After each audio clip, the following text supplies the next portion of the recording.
রাসূলের জামানায় শুনে নেন, একজন বিধহীন মহিলা একটা বিড়ালকে ধরে আটকায় রাখলেন, তাকে খাবার বন্ধ করে দিলেন, ছুটকা হয়ে মারা গেলেন, অনেক কষ্ট দিয়ে মারা গেলেন। নবীজি শুনতে পাইলেন, যা পার গেলেন ওই বাড়ির ওই মহিলাও মারা গেলেন, বাড়ির অনেক মানুষের ক্ষতিগ্রস্ত হয়ে গেলেন। এরপরে নবীজি বললেন, বিড়ালের অভিশাপ, বিড়ালের অভিশাপ কিন্তু কঠিন অভিশাপ, বিড়ালকে মারা যাবে না, বিড়ালকে ভালোবাসতে হবে। বিড়ালকে ভালোবেসেছিল নবীর সাহাবীরা। এমনকি মক্কা মদিনায় আজকে কয়েকজন হাজী ভাইয়েরা আছেন, আজকে সভাপতি আলহাজ, এ মুসলমান শুনে নেন, এরকম যারা আলহাজ আছেন মক্কা মদিনা অসংখ্য বিড়াল ছানা বাস করে। বিড়ালের খাবারের ব্যবস্থা আলাদা। বিড়াল নবীজির রওজার আশেপাশে অপুরন্ত বিড়াল, মক্কা শরীফের পাশে পাশে, কাবা শরীফের চারিপাশে বিড়াল দেখা যায়। মুসলমান বিড়ালকে ভালোবাসা, এ মুসলমান শুধু তাই নয়, নবী একদিন সাহাবীদেরকে নিয়ে আলোচনা করতেছিলেন। আব্দুল শামস বা আব্দুর রহমান নামে একজন সাহাবী ছিল, তার কোষের ভিতর থেকে হঠাৎ করে ম্যাও করে উঠলেন। নবীজির সঙ্গে সঙ্গে বলে, হে বিড়াল ছানার পিতা আবু হুরায়রা, জোরে জোরে বলেন মারহাবা। নাম কি? আবু হুরায়রা। নবীজি ডাক দিলেন, আবু হুরায়রা বলে, ইয়া রাসূলুল্লাহ, ইয়া হাবিবাল্লাহ, আমার যে নামগুলো আব্বা মা রেখেছিলেন নাম আজ থেকে বাদ। আপনি আমাকে বিড়ালের আব্বা বলছেন, আজ থেকে আমি বিড়ালের আব্বা হয়ে থাকতে চাই। সারা পৃথিবীর মধ্যে নবীর সাহাবী বিড়াল ছানার পিতা নাম কি? আবু হুরায়রা। নাম কি? আবু হুরায়রা। অসংখ্য হাদিস কি করছেন? কথা বলেন না। অসংখ্য হাদিস বর্ণনা করছেন। মারহাবা বলেন না, মারহাবা বলেন। নবীজিও বিড়ালকে ভালোবাসতেন, নবীজিও বিড়ালকে ভালোবাসতেন। এই বিড়ালকে কখনো আপনারা কষ্ট দিবেন না, বিড়ালকে আদর করবেন, বিড়ালকে ভালো মতো পুষবেন। বিড়াল যদি কোন জাতির জন্য দোয়া করে, কোন গৃহস্থর জন্য দোয়া করে, ওই সংসারের মধ্যে উন্নতি শুরু হয়ে যায়। ওই সংসারের মধ্যে আর এক নাম্বার হলো, যে ঘরে বিড়াল থাকে সেই ঘরে জিন আসতে পারে না, জিন বাস করতে পারে না। আর একটা ঘোষণা শুনেন, নবীজি বলে গেছেন, যে ঘরের মধ্যে বিড়াল ছানা বাস করে ওই ঘরের মধ্যে জিন জাতি প্রবেশ করতে পারে না। তাহলে ছোট ছোট মাসুম বাচ্চাগুলো যে ঘরের মধ্যে থাকে, মুসলমান অনেক সময় জিনের আশ্রয় পড়ে যায়, কোন অনেক সময় জিনে আসর করে, ওই ঘরের মধ্যে জিনে আসর করে। যে ঘরের মধ্যে বিড়ালকে আদর করে বিড়াল থাকে, ওই ঘরের মধ্যে বিলাই, বিড়াল বিড়াল বিলাই বিলাই, এইটা যার ঘরের মধ্যে আছে, এই ঘরের মধ্যে দুষ্ট জিনেরা আসতে পারে না। জোরে জোরে চিল্লায়া বলা যাবে না মারহাবা। অনেকে বিড়াল দেখতেই পারে না। বিড়াল যে ঘরে থাকে সে ঘরে কি আসে না? জিন আসে। দুষ্ট জিনেরা প্রবেশ করতে পারে। জিনের শত্রু এক নাম্বার বিড়াল, জিনের শত্রু বিড়াল। এই জন্য বিলাই দেখবেন যে ঘরে, ওই ঘরের থেকে বিলাই অনেক সময় জিনেরা আক্রমণ করে মেরে ফেলে, জিনের আক্রমণ করে মেরে ফেলে। এই জন্য ঘরের ভিতরে বিড়াল পুষবেন। যে ঘরে আক্রমণ, যে ঘর বাড়ির ভিতরে আপনার ওই দেখবেন যে জিন ভূতের আসর বেশি, ওই বাড়ির ভিতরে বেশি বেশি করে বিড়াল পুষবেন। দুই চারটি বিলাই পুষে দেবেন, ও ঘোরাঘুরি করবে, জিন আসা বন্ধ হয়ে যাবে। আল্লাহু আকবার বলেন। সব বৈজ্ঞানিক বিষয়, কত রিসার্চ, কত পশু পাখির কথা বলতে গেলে ওয়াজ করলে রাত শেষে। সমস্ত মাখলুকাতের শ্রেষ্ঠ মাখলুকাত হলো আশরাফুল মাখলুকাত। কোন মাখলুকাত? আমরা। আমরা জোরে বলেন কারা? আমরা মানব জাতি, জিন নয়। পৃথিবীর মধ্যে আল্লাহ পাক জমিন বানাইলেন, আল্লাহ যেমনি বানাইলো তেমনি তোমারে বানাই নাই।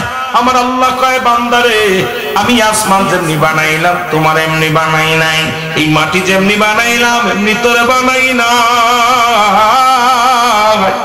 এই পৃথিবী যেমনি বানাইলাম এমনি তোরে বানাইনি। এমনকি জিন জাতি যেমনি বানাইলাম, ফেরেশতা যেমনি বানাইলাম এমনি তোরে বানাইনি। পৃথিবীর মধ্যে কোন আর উপায় কোন বলে সব বাইর করে দিছে আমার আল্লাহ, কিন্তু মানব জাতিকে আমার আল্লাহ তার কুদরতি হাত দিয়ে বানাইছে। জোরে বলেন মারহাবা। আপনাকে আমাকে আল্লাহ কুদরতি হাত দিয়ে বানাইছে। আর সবটার ওসিলা হলো, সব কিছুর পিছনে হলো রাহমাতুল লিল আলামিন। জোরে জোরে বলেন মারহাবা। আর একটু জোরে বলেন মারহাবা। নাচিল আকাশ, নাচিল বাতাস, নাচিল কোন তৃপ্তিময়, রাসূল তোমারই কারণে বিশাল এই ভবনে আমার আল্লাহ জির পরিচয়। জোরে বলেন মারহাবা। ওয়া আরসালনাকা ইল্লা রাহমাতাল লিল আলামিন। জোরে বলেন মারহাবা। একটু জোরে বলেন মারহাবা। এ মুসলমান,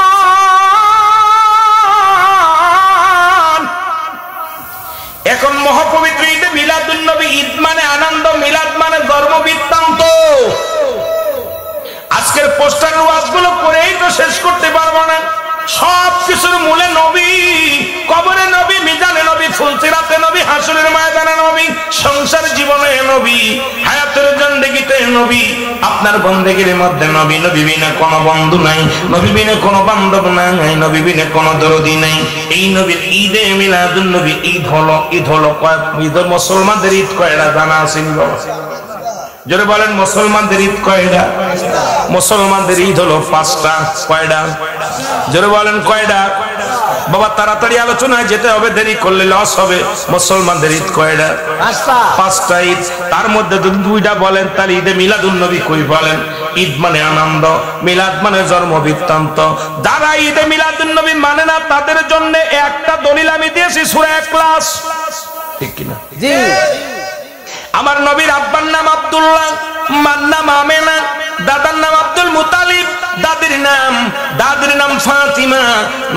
নবীর মুসলমান শুনে নেন, নবীর নানার নাম আবজরি, নানির নাম বাররা, বংশ হলো কুরাইশ বংশ। জোরে জোরে চিল্লায় বলা যাবে না মারহাবা? আর আপনি জোরে বলেন নবীজির দাদা বিয়ে করলেন 6 খানা। আপন দাদির নাম হলো ফাতিমা। নবীজির ফুপুর সংখ্যা ছিল 6 জন। এদের মধ্যে 2 জন হলো ইমানদার, একজনের নাম হযরত সুফিয়ান, আর একজনের নাম হযরত ওমর। নবীর চাচার সংখ্যা ছিল 9 জন। এদের মধ্যে 2 জন হলো ইমানদার, একজনের নাম আমিরে হামজা, আর একজনের নাম আব্বাস। ও মুসলমান শুনে নাও, আমার নবী দুধমা ছিলেন 4 জন। এই দুনিয়ার মধ্যে নবীজির দুধমা ছিলেন 4 জন। আপন মা আমেনা 3 দিন 3 রাত পর্যন্ত দুধ পান করাইছে রহমতের নবীকে। মুসলমান আবু লাহাবের দাসী সুরাইবা, হযরত হালিমাতুস সাদিয়া আর হযরত সালমা, এই 4 জন ব্যক্তির দুধ পান করেছে রহমতের নবী। মুসলমান শুনে নেন, কারণ অনেক আলোচনা এসে যাবে। ঈদে মিলাদুন নবী আলোচনা করতে গেলেই বাবা মনে পড়ে যায় মুসলমানদের ঈদের সংখ্যা হলো 5টা। নাম্বার 1 ঈদের নাম হলো ঈদে মিলাদুন নবী সাল্লাল্লাহু আলাইহি ওয়াসাল্লাম। জোরে জোরে চিল্লায় বলা যাবে না মারহাবা?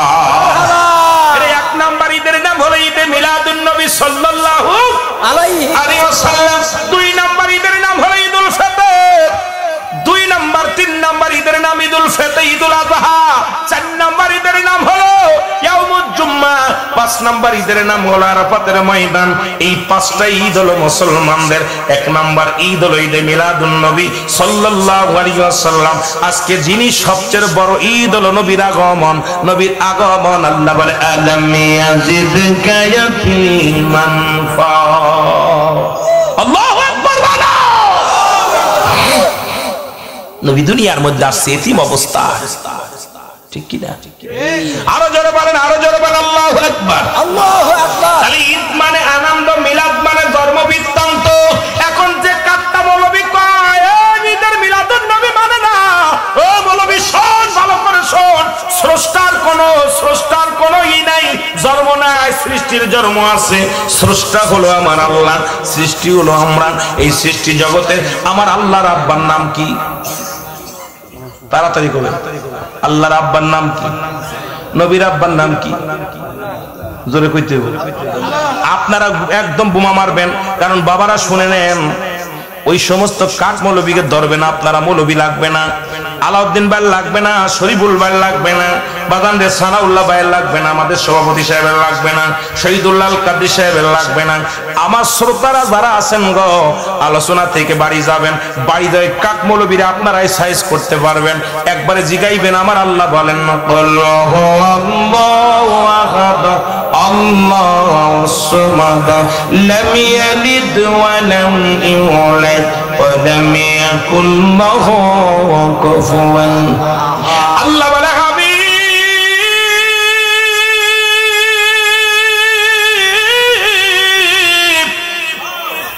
জানা দেন আমি আল্লাহ এক, আমি আল্লাহ এক।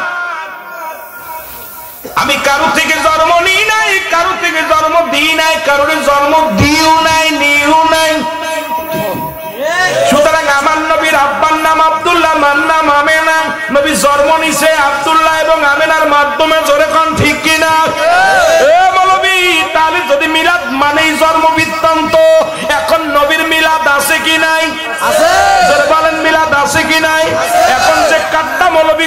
নবীর মিলাদ মানি না।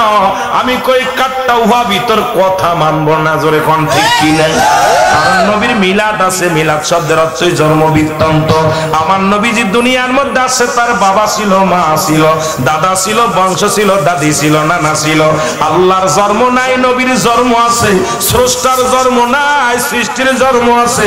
সুতরাং নবীজি 570 খ্রিস্টাব্দে শরীয়তের জগতে এই পৃথিবীর মধ্যে নবীজিকে আল্লাহ পাঠাইল। নবীজির মা ছিল, বাবা ছিল, দাদা ছিল, দাদি ছিল, নানা ছিল, নানি ছিল, বংশ পরিচয় ছিল।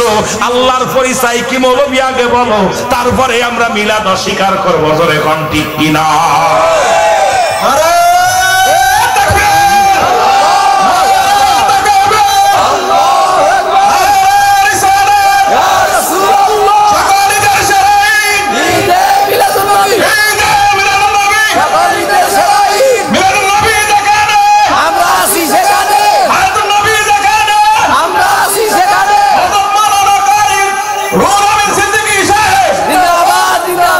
অত্যন্ত ভালো লাগছে যে মহাপবিত্র ঈদে মিলাদুন নবী উদযাপন করলো। কাহারে নবীর আগমনে নবীর মিলাদ পালন করে ফেরেশতারা, নবীর মিলাদ পালন করে আল্লাহ নিজে। আর মৌলবী তুমি কও ঈদে মিলাদুন নবী নাই, ঈদে মিলাদুন নবী মানা যাবে না, তার মানে তোমার কপাল খারাপ, জোরে বলেন ঠিক কি না? নবীর মিলাদ, নবী আইছে, নবী আসছে, নবী পাঠাইছে দুনিয়ায় 570 খ্রিস্টাব্দে। আল্লাহকে ফেরেশতাদের ইন্না নিশ্চয়, ইন্নাল্লাহ আমি আল্লাহ ইউসাল্লুনা আমি করেছি আলান নবী আমার নবীর উপরে। ইয়া আইয়ুহাল্লাযিনা আমানু ঈমানদার বিশ্বাসীরা তোরা শোন ভালো করে, সাল্লু আলাইহি ওয়া সাল্লিমু তাসলিমা দুরূদ ও সালাম পাঠ কর। কার উপরে? আল্লাহর উপরে, নবীর উপরে। কার উপরে? নবীর উপরে। একটা কথা আপনি বললে বালা বুঝবেন। আমার আল্লাহ নামাজ পড়ে না, রোজা রাখে না, হজ করে নাই, যাকাত দেয় নাই। আল্লাহ একটা কাজ করে, সেই কাজটা তার নবীর উপরে দুরূদ করে। সুবহানাল্লাহ। আস্তে কইবেন সুবহানাল্লাহ। কি করে? দুরূদ পড়ে। কার উপরে? নবীর উপরে। জোরে বলেন কার উপরে? নবীর উপরে।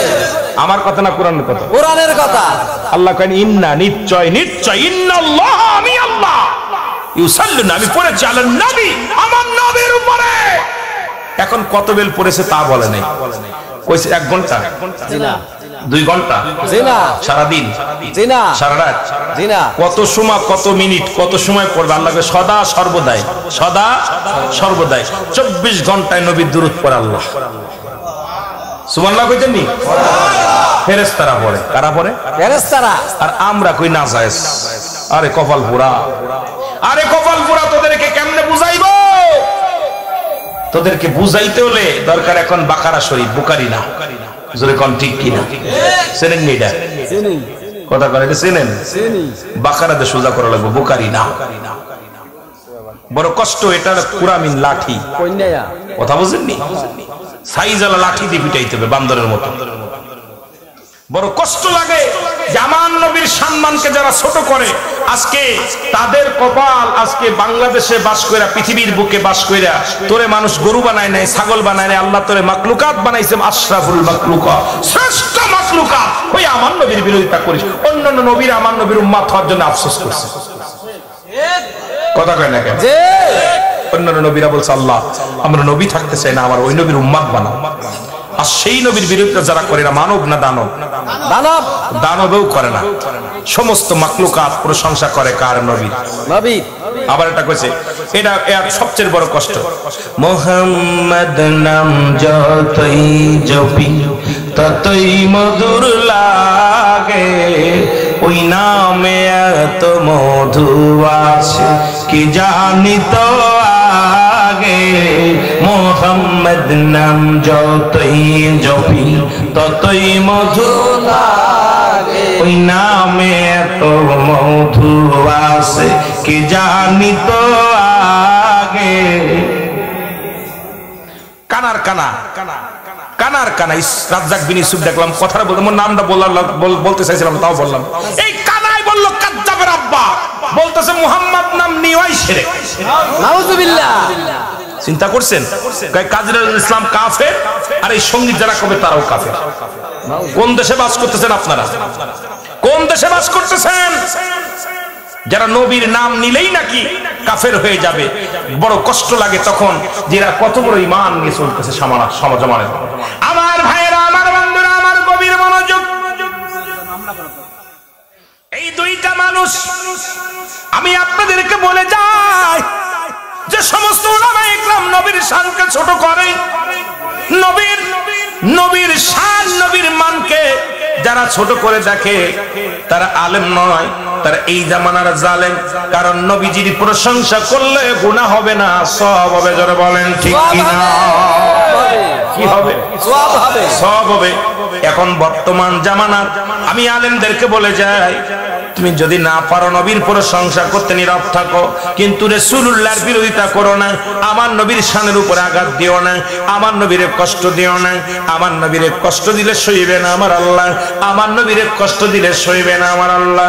আমার নবীরে যদি কষ্ট দাও, দুঃখ লাগে অন্তরের ভিতরে, মুমিনের অন্তরের ভিতরে কষ্ট লাগে রে মুসলমান। কারণ নবীও মানুষ, আমরাও মানুষ। নবীরা হলো গুনাহ থেকে মুক্ত, আমরা গুনাহে যুক্ত। নবীরা হলো মাসুমের মাসুম, আমরা হলাম গুনাহ মার্কা মানুষ। এ মুসলমান শুনে নাও, আজকে নবীর সঙ্গে যারা মিশাল দেয়, নবীকে দিয়ে যারা মিশাল দেয়, এই সমস্ত কাজটাবের দলেরা, আমার বাবারা শুনে নে, আজকে নবীর বিরুদ্ধে যারা কথা বলে, তোদের কি কলিজার মধ্যে আঘাত লাগে না? তোদের কলিজার মধ্যে কি কষ্ট লাগে না? নবীর সঙ্গে কষ্ট দিলে আবার আল্লাহ কষ্ট পায়। আমার নবীরে যদি আল্লাহকে পাইতে হয়, নবী লাগবে। এক নম্বরে কালেমা পড়েছেন লা ইলাহা, নাই কোন ইলাহ ইল্লাল্লাহু আল্লাহ ছাড়া, মুহাম্মাদুর রাসূলুল্লাহ সাল্লাল্লাহু আলাইহি ওয়াসাল্লাম আল্লাহ পাকের প্রেরিত রাসূল বা বান্দা হলো আমার নবী রাহমাতুল লিল আলামিন। এইজন্য আল্লাহ পাক একমাত্র ঠিকানায় হলো রহমতের নবী, রাহমাতুল লিল আলামিন।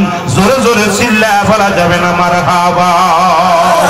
আল্লাহুম্মা সাল্লি আলা সাইয়্যিদিনা মুহাম্মদ নবিয়ানা শাফিয়ানা মাওলানা মুহাম্মদ। আরো জোরে বলেন আল্লাহুম্মা সাল্লি আলা সাইয়্যিদিনা মুহাম্মদ নবিয়ানা শাফিয়ানা মাওলানা মুহাম্মদ। আদম যখন মাটি পানি মরণ নবীজি খোদা রাসূল, আদম যখন মাটি পানি মরণ নবীজি খোদা রাসূল, তার উপরে পড়েন দুরূদ, তার উপরে পড়েন দুরূদ।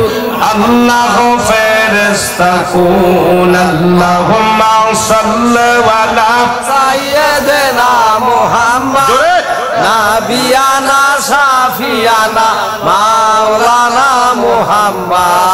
আল্লাহুম্মা সাল্লি আলা সাইয়্যিদিনা মুহাম্মদ নবিয়ানা শাফিয়ানা মাওলানা মুহাম্মদ। তেষট্টি কাল কাঁদলেন নবী সকলি উম্মতের লাগি, তেষট্টি কাল কাঁদলেন নবী সকলি উম্মতের লাগি।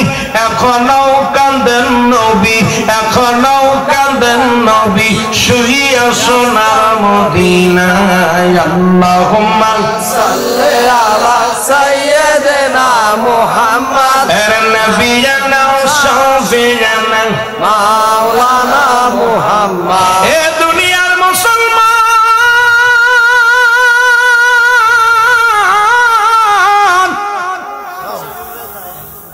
কথাগুলো বললে বুঝতে পারবেন গো। আমার নবীর ইজ্জত, আমার নবীর সম্মান। আব্দুল মুত্তালিব মাটি দিয়া মূর্তি বানায়। কারা বানায়? অমুসলিমেরা বানায়, হিন্দুরা বানায়, খ্রিস্টানেরা বানায়।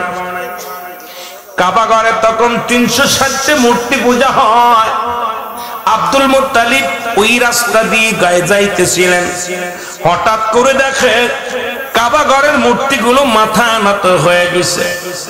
আব্দুল মুত্তালিব জিগায়, মূর্তি রে, তোরে তো তোর প্রভু, তোর ভক্তরা কত তোরে পূজা করে, একদিনে তো তোর মাথা বেঁকা দেখলাম না, আজকে কেন তোর মাথা বেঁকা, আজকে কেন মাথা নত করে দিলে জানতে চায়।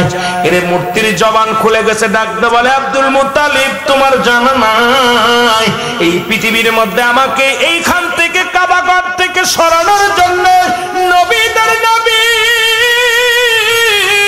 রাহমাতুল লিল আলামিন দুনিয়ার মধ্যে আগমন করেছে, তার সম্মানে তার ইজ্জতে আমরা মূর্তিটাকে সালাম জানাই। জোরে বলেন মারহাবা। এর কাবা ঘরের মাথা নত হয়ে গেছে, কাবা শরীফ ঝুঁকে গেছে। আব্দুল মুত্তালিব ডাক দিয়ে কয়, কাবা আজ থেকে তোরে 26 দিন আগে তোরে ভাঙ্গার জন্য আপনার বাপ ছেঁচেছিল। আপনারা কোরআন পড়েছেন, আল্লাহ বলে আলাম তারা আপনি কি দেখেন নাই?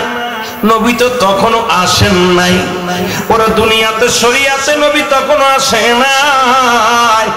এবার নবীজি বলতেছেন, আমার নবীজি, নবীজির সম্মানে কাবা সিজদার মধ্যে চলে গেছে। কাবায় বলে আব্দুল মুত্তালিব, মুত্তালিব কয় কাবা রে, তোর ভাঙ্গার জন্য আজ থেকে 26 দিন আগে আমরা বাচ্চা সৈন্য নিয়ে এসেছিল, একটা ইট ভাঙতে পারে না, একটা পাথর সরাইতে পারে নাই, আজকে কেন তোর মাথা বেঁকা হয়ে গেল জানতে চাই। কাবা বলে আব্দুল মুত্তালিব, জানো না যার সম্মানে আমি কাবার দাম, যার ইজ্জতে আমি কাবার মর্যাদা বাড়ছে, সেই কাবার কাবা রাহমাতুল লিল আলামিন দুনিয়ার মধ্যে আগমন করেছে। ওরে কাবা মানার আগে নবী মানা লাগবে আগে। জোরে বলেন ঠিক কিনা? কাবা বলতেছে আব্দুল মুত্তালিব, তুমি জানো না যার সম্মান যার ইজ্জতে আমার এত দাম বাড়ছে, সেই রহমতের নবী রাহমাতুল লিল আলামিন এই দুনিয়ার মধ্যে আগমন করেছে। জোরে বলেন মারহাবা। এখন ঈদে মিলাদুন নবী মানে না কারা শুনে নেন, কথাগুলো বললে আপনারা বুঝতে পারবেন ভালো। নবীর চাচার সংখ্যা ছিল 9 জন। কয়জন? 9 জন। যারা বলেন কয়জন? 9 জন। এদের মধ্যে 2 জন হলো ঈমানদার, একজনের নাম হলো হযরতে মুসলমান আমিরে হামজা, আর একজনের নাম আব্বাস। কয়জন? 2 জন।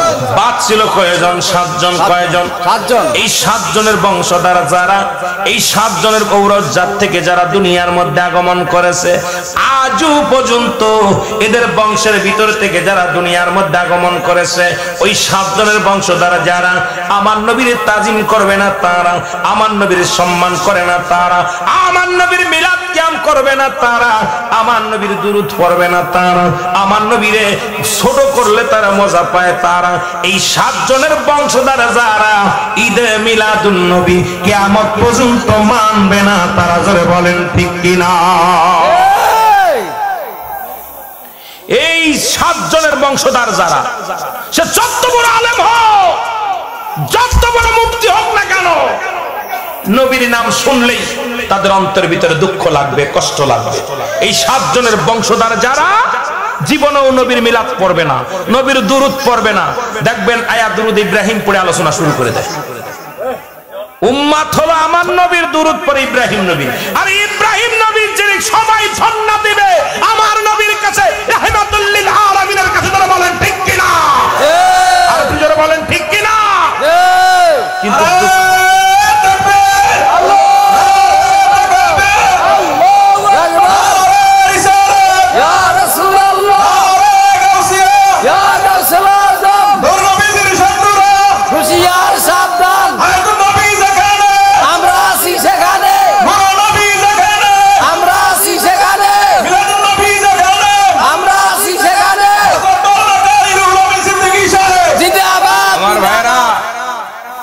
এই 7 জনের বংশধর যেখানে আছে, খুইটা খুঁড়ে আপনাদের এলাকা 2 সাইডে থাকলে দেখবেন জীবনও নবীর মিলাদ তো পড়বেই না, নবীর বিরোধিতা করে কথা বলবে, নবীকে মাটির মানুষ বানাবে, নবীকে ছোট করায় তাদের কাজ।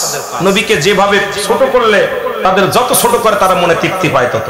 কিন্তু আমরা সুন্নিরা আমার নবীকে যত বড় বানাই তত মজা লাগে। জোরে বলেন ঠিক কি? শান্তি পায় না? বাবার পুরো সংসার শুনলে ভালো লাগে কি লাগে না?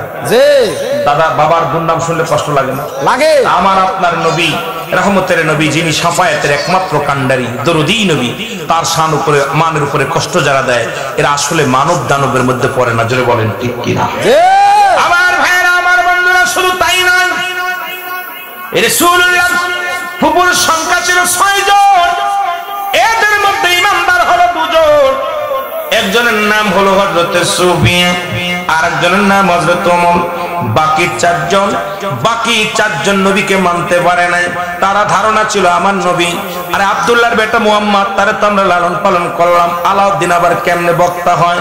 ও তো আমাদের ছেলে, আমাদের বাড়ির ছেলে, ও তো আমাদের ঘরের ছেলে। কারণ ও আবার কবে বক্তা হলো, কবে আবার লেখাপড়া করলো। এখন আমার নবীকে ওই ফুকুরা বলতো, আমরা তো হাতে পায়ে লালন পালন করলাম। ওরে কয়দিন আগে ওর আব্বা নাই, মা নাই, এতিম মানুষ কেমনে নবী হয়? এটা সম্ভব নয়, উনি নবী হয় নাই। কারণ ওই 7 জনের বংশধর যে সমস্ত মহিলারা কিয়ামত পর্যন্ত নবীকে মানতে পারবে না, তারা জোরে জোরে চিল্লায় বলা যাবে না আল্লাহু আকবার। আল্লাহু আকবার। 4 আর 7 কতজন? 4 জন। কয়জন? 4 আর 7 কত? 11 জন রাসূলুল্লাহর বিরোধিতা করেছে। আর মুসলমান শুনে নাও, রাসূলের পক্ষে ছিল কয়জন? 4 জন। কয়জন? 4 জন। জোরে বলেন কয়জন? 4 জন। সত্যের জয় হবে, এর মধ্যে কোনো সন্দেহ নাই, আসেনি? সত্যের জয় হবে, এর মধ্যে কোনো সন্দেহ নাই। রাসূলুল্লাহর বিপক্ষে ছিল 11 জন, পক্ষে ছিল 4 জন। এই 4 জনকে নিয়ে রাসূল ইসলামের দাওয়াত শুরু করলেন। এই বাংলার জমিন নয়, অল পৃথিবী পথ পথ করে ইসলামের বাতাস বইতে লাগলো। শুধু তাই নয়, গত সপ্তাহে দেখলাম 10,000 খ্রিস্টান পাদ্রী, 10,000 পৌরীদেরকে নিয়ে উনি কালেমা পড়ে মুসলমান হয়েছে আমেরিকার একটা শহরের মধ্যে। তিনি খ্রিস্টান যাজক ছিলেন। ও মুসলমান দেখে বড় আশ্চর্য হয়ে গেলাম। এই পাদ্রীদেরকে কি করলেন? সৌদি আরব থেকে ঘোষণা হয়েছেন, যতদিন পর্যন্ত এই বাদান যাজক, যিনি ওই খ্রিস্টানদের যাজক বা যিনি যিশু, উনি যতদিন পর্যন্ত জিন্দা থাকবে, প্রতি বছর তার রাজকীয়ভাবে হজ পালনের সুবিধা দেওয়া হবে। উনি কি করলেন? উনার প্রায় লক্ষাধিক উনার ভক্ত ছিল। 10,000 খ্রিস্টানদের নিয়ে এক রাসূলুল্লাহর মহব্বত ওই কালেমার রিসার্চ করতে যাইয়া, কালেমা শরীফ রিসার্চ করতে যায়, উনি বললেন, আমি দুনিয়ার মধ্যে এত বাইবেল পড়লাম, কত কিতাব পড়লাম, কিতাব পড়ে আমি সমাধান দিতে পারি নাই। আমি শেষ বয়সে 10,000 খ্রিস্টানদেরকে নিয়ে, ও মুসলমান শুনে নাও, কালেমার মালা পড়ে মুসলমান হয়ে গেছে। জোরে জোরে চিল্লায় বলো মারহাবা। মারহাবা। এই যে মাইকেল জ্যাকসন, যার নাম শুনেছেন, উনি গোটা বিশ্বকে নাচিয়েছেন, কিন্তু উনি কালেমাকে রিসার্চ করতে যাইয়া উনিও বলে গেলেন, দুনিয়ার মধ্যে আমি মাইকেল জ্যাকসন, যার গান শুনে মানুষ পাগল হয়ে গেলেন, উনিও সর্বশেষে কালেমা পড়ে মুসলমান হলেন। উনি বলে গেলেন, মরার আগে বলে গেলেন, ও পৃথিবীর মানুষ শুনে নাও, আমি অনেক গবেষণা করলাম, অনেক কিছু রিসার্চ করলাম। অ্যারিস্টটল, সক্রেটিস যেমন বই লেখা পর বললেন, নো দাই সেলফ, নিজেকে নিজে চিনতে হবে। আমার নফসকে আমি চিনতে পারি নাই, যাচাই করতে পারি নাই। যখন আমি মুসলমানদের কালেমাটা নিয়ে রিসার্চ করতে লাগলাম, আমি দেখলাম পৃথিবীর মধ্যে আল্লাহ পাক একমাত্র ঠিকানায় নূরের নবী, রহমতের নবী, রাহমাতাল লিল আলামিন। উনি বললেন, সঙ্গে সঙ্গে কালেমা পড়ে মুসলমান হয়ে গেছেন। জোরে জোরে চিল্লায় বলা যাবে না মারহাবা? মারহাবা। আর একটু জোরে জোরে চিল্লায় বলা আল্লাহু আকবার। আল্লাহু আকবার। আর আমার দেশের অনেক পণ্ডিতেরা, অমুসলিমেরা কালেমার রিসার্চ করতে যাইয়া মুসলমান হয়ে যায়। আর আমার দেশে অনেক মুসলমান হইয়া বড় বড় ডিগ্রি নিয়া, বড় বড় মুফতি হইয়া রাসূলের বিরুদ্ধে যখন কথা বলে, তখনই কলিজার মধ্যে আগুন ধরে। মুসলমান, তোদের অন্তর কি কাঁদে না? কারণ নবী লাগবে কবরে, নবী লাগবে মিজানে, নবী লাগবে ফুলসিরাতে। নবী তো নিজেই বলেছেন, হায়াতি খায়রুল লাকুম ওয়া মামাতি খায়রুল লাকুম। এখানে মুসলমান শুনে নেন, ওয়াফাতি খায়রুল লাকুম, নবীর ওফাত দিবসু, নবীজি দুনিয়া থেকে চলে গেছেন। এখানে একটা ভাবে আপনি বলতে পারেন, মুসলমান, ও মুসলমান, হয় মুসলমান কি বলবেন? ও মুসলমান শুনে নেন, রাসূল বলছে, আমি দুনিয়ার মধ্যে আগমন করেছি, এটা আমার উম্মতের জন্য বড় কল্যাণ। কারণ পৃথিবীর মধ্যে আমি আগমন করলাম, আমি নবী আগমন করেছি, এটা আমার উম্মতের জন্য বড় কল্যাণ। কারণ এই জন্য কল্যাণ, কারণ আমার উম্মতের মতো সংসার ধর্ম আমি করেছি দুনিয়ার মধ্যে চলাফেরা করেছি, দুনিয়ার মধ্যে ঘর সংসার করেছি। সুতরাং আমি নবী দুনিয়ার মধ্যে আসলাম, এটা আমার উম্মতের জন্য বড়ই কল্যাণ। কারণ জোরে জোরে চিল্লায় বলেন সুবহানাল্লাহ। আরো জোরে বলেন। খায়রুল লাকুম ওয়াফাত বাজান যারা আমার নবীজি ওয়াফাতু খায়রুল লাকুম আমার নবীজির ওয়াফাত দিবস নবীজি দুনিয়া থেকে বিদায় হয়ে গেছে নবীজি ইন্তেকাল করে ওয়াফাত করেছেন এটা উম্মতের জন্য বড় কল্যাণ কারণ অনেকে বেঈমানরা কয় নবী মারা গেছে এ মুসলমান এই জন্য নবীর সালাম দেয় না অথচ দেখেছি আপনাদের কবর গোরস্থান দিয়ে আমি গেলাম আসার সময় সালাম দিলাম যাওয়ার সময় সালাম দিলাম বলেন মরারা যদি সালাম না পায় তাহলে আপনাদের গোরস্থানে যারা শুয়ে আছে ওরা মরছে না বেঁচে আছে কথা মনে বোঝে না বেঁচে আছে এই যে আপনাদের এই মেলা বইছে এটা গোরস্থান না বড় গোরস্থান হ্যাঁ গোরস্থান এখানে আমি দুইবার যে কয়বার তিনবার সালাম দিছি একবার মসজিদ যাওয়ার সময় সালাম দিছি বাড়িতে খাবার যাইতে গেছি ওখানে সালাম আসার সময় সালাম দিয়েছি আসসালামু আলাইকুম তাহলে কয় যে নবী মরে গেছে সালাম দেওয়া যাবে না তা আপনাদের এই গোরস্থানে যারা শুয়ে আছে আল্লাহর রাস্তায় সত্যি কথা বলেন দি ওরা মরে গেছে না বেঁচে আছে বেঁচে আছে হ্যাঁ বেঁচে আছে আরে মিয়া কোনে বেঁচে আছে বাইরে সালাম দিলাম কেন কবরে শুয়ে রয়েছে তাহলে মরার তোর বাপ মারা সালাম দিলে জায়েজ হয় আর নবী মরে গেছে বলে সালাম দেয় না তো ওইটা সালাম দিলে কি বেঁচে আছে ওটাও তো মরছে কয় নবী মরে গেছে সালাম দেওয়া যাবে না আসে না কথা কয় না কয় নবী মারা গেছে নবীর সালাম দেওয়া জায়েজ নাই তোর আব্বা মা মরে গেছে ওখানে সালাম দিলি কেন জিয়ারত করতে যে আসসালামু আলাইকুম ইয়া আলাইকুম জিয়ারত করে না তারা কথা কয় না কেন সালাম সালাম পাবে কারা আস্তে আস্তে এই সালাম পাবে কারা জীবিত মানুষ না মরা মানুষ জীবিতরা তোমাদের ফতোয়ায় তোমরা ধরা পড়তেছো হ্যাঁ তোমাদের ফতোয়ায় তোমরা ধরা পড়তেছো যদি জীবিতটা পায় নবী তো মরে গেছে বলে দাও না তোমার আব্বা মাও তো মরে গেছে ওটাকে দিলে কেন